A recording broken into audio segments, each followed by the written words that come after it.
আহ ও মানে কি বাতি লাগাইলি, সব ফকফকা, আলো যেমন টেকেও তেমন। 90 দশকের একটি বিজ্ঞাপন, 80 দশকের একটি বিজ্ঞাপন।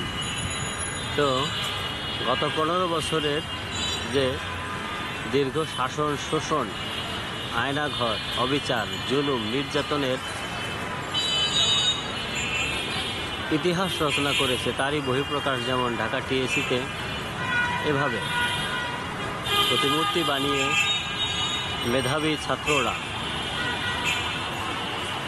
ছাত্ররা দেখিয়ে দিয়েছে। আপনারা এখন দেখতে পাচ্ছেন ঢাকা টিএসসি।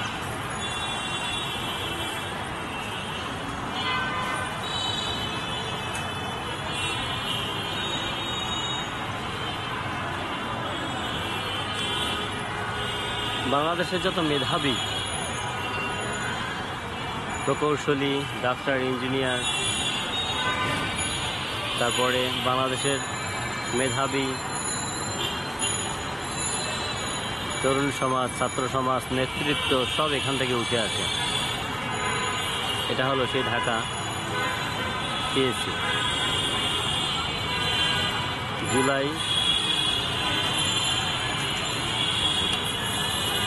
লাল জুলাইয়ের কবিতা 24, 71, 52 হাঁটতে দেবে না কখনো।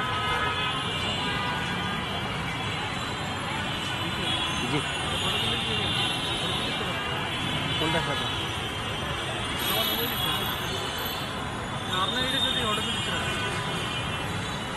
না,